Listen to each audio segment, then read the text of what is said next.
and Brad, the two most famous physical therapists on the internet. Hi folks, I'm Bob Schrupp, physical therapist, and this is Brad Heineck, physical therapist, and together we are the most famous physical therapists on the internet, in our opinion, of course.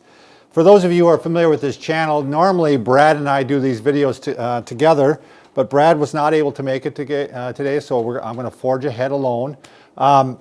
By the way, this is an old picture of us. I think I look the same, but Brad, look at that. His hair's really gotten a little bit gray. So, all right, I'll get rid of this. The subject today is I'm going to do 10 abdominal exercises for beginners.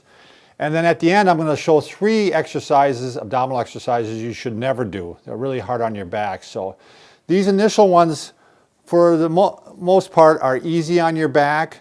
But if they do bother your back, I don't want you doing them. All right. So, but they are designed to be, for most people, they're going to be fine. So let's start off with number 1. This is the one that most people know. It's just a simple crunch, they call it. You're going to lay on your back with your feet up. And what I want you to do is make sure you're doing this correct, though, because a lot of people go like this. They'll grab behind the head and they'll go like this. I want you just to kind of go up. You're going to bring the head up that way, and it's really a good thing to do so that you're not pulling on your neck or rounding your back, is to maybe just take your fingers and put them on your temples, believe it or not, and just lift up like this. It's just a place for you to put your hands, and so they're not causing trouble. So you can go up, hold for 10 seconds, 3, 4, 5, 6, 7, 8, 9, 10, and then go down. So very simple. I'm going to let you decide how many of these you want to do. It's good to do a lot of these different exercises in a row because you'll get that cumulative effect and you really start to get the burn in the abdomen. All right, the next one is just a little variation off of that. Now, instead of coming up straight with the head like this, you're going to turn a little bit because you're going to get some of the obliques here. You're going to bring the elbow up, and it's almost like you're going to come up straight, but you're going towards that knee. So you're coming up like this, 2, 3, 4, 5, 6, 7, 8, 9, 10. And then you could switch, put over to that knee. 1, 2, 3, 4, 5, 6, 7, 8, 9, 10. And again, reverse. 1, 2, 3, 4, 5, 6, 7, 8, 9, 10. Now, it looks like I'm not doing much there, but believe me, it's working. And especially if you're a beginner, it's a great one to start off with. All right, let's go to number 3. Number 3 is in the same position, but it's very easy to do. You can put your arms down if you're really quite a beginner. All you're going to do is bring the legs up like this, and you're going to do what we call toe taps. So you can do this, and you can do a good 30 of these if even when you start off here. The thing you want to make sure with this type of exercise is that you're flattening your back against the table or the support or whatever you're using. I don't want you arching up like this, and that's going to be the tendency because the muscles are working really hard and they sometimes don't have enough strength to hold you down flat like this. If I show you on the spine, sorry for coming out of the picture there for a second, but your pelvis, if you arch this way, I'm arching this way, now I'm flattening out like that. Sorry, Lonnie, I told her that I wouldn't be standing up, and now I'm standing up. Okay, so when I'm on the mat, if I put my hand under here, you're actually trying to squish the hand. You're flattening out your back against it. So I think I've stated that enough. All right. The next one we're going to do is a side crunch. This is one I like to do. It's easy to do. I'm going to do it on this side because I don't want to get my mic. So you're going to lay on your side like this, and you're going to put what is good to do is actually you put your hand like right here, and you're going to lift up like this. And I actually put this hand here, again, not pulling on the neck, but just in the right position. You can even put it on the temple, and you're going to lift up like this. 1, 2, 3, 4, 5, 6. Really gets the obliques, really works it well.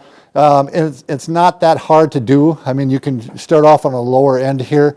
I really like that one. And of course, you're going to want to do it on both sides so you even out. Or as Brad likes to say, so you don't walk in a circle. See, Brad, I can still do your jokes even when you're not here. All right, next one we're going to do is flutters.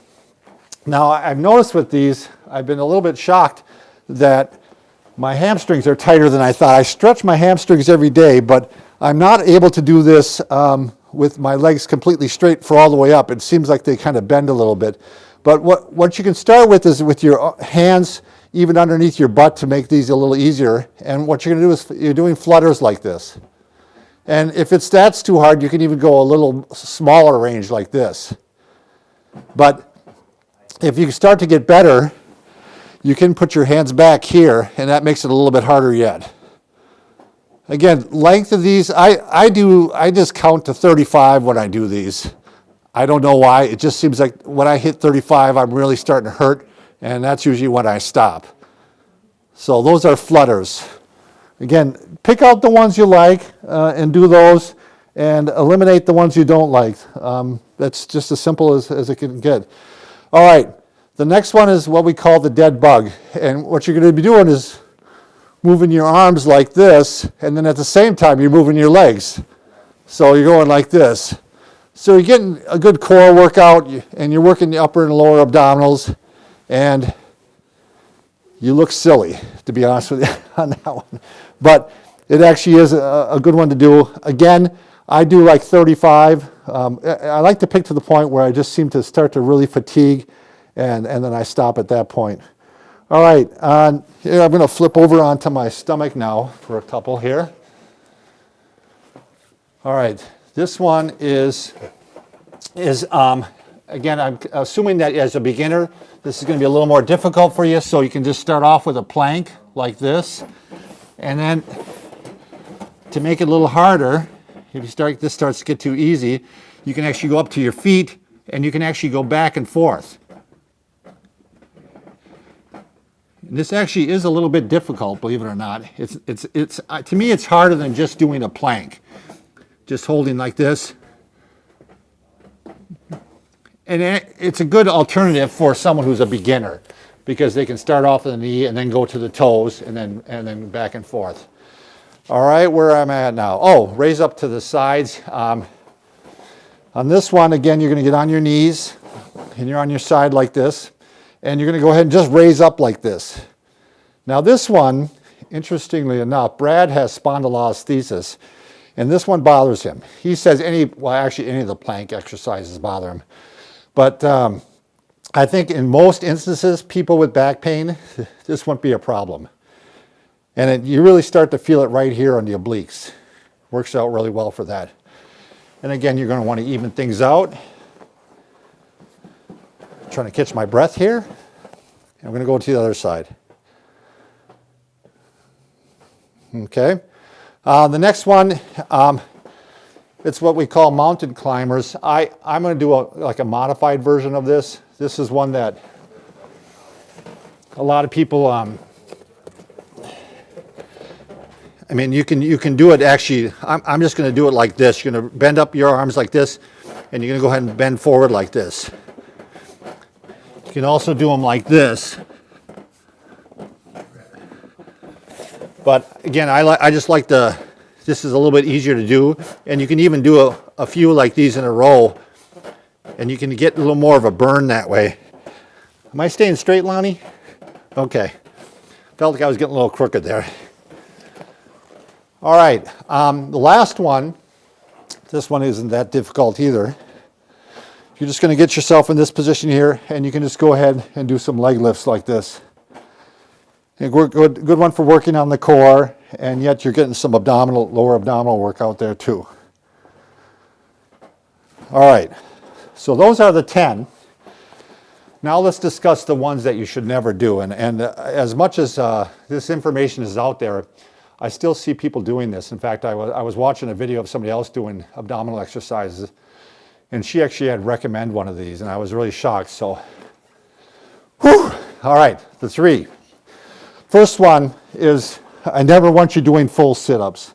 I mean, what you don't realize is this position right here, there was a scientist called Knockhamson, and he measured the stress on your back and the discs when your back is in this position and kind of loaded, which it is right now, compressing, and the forces were unbelievable. It's really hard on your back. So you never want to do full sit-ups like this. And You certainly never want to do where you take actually extra weight, which I've seen some people do, put weight on here and lift up like this. Very, very hard on your back. Now, if you want to make it worse, then you actually do a full sit-up to the opposite knee, like this. Bending and twisting puts even more stress on your discs. So that's really going to tear up your discs and make them, if you want to have back pain, that is a thing you want to try. Just go ahead and go up to this knee and then go up to this knee. The other one, the third one that I want you doing is, I see people, I can't even do these to some extent, but they're doing stuff like this. They're moving their arms and legs with their back in this bent position. I don't care how straight your back is, it's still putting a huge amount of stress on the back. So avoid those three at all costs, and even the other ones, if they bother you, make sure that, there's plenty of other ones to try. Don't do any that hurt your back. All right, Brad will be back on the next video. Thanks for watching.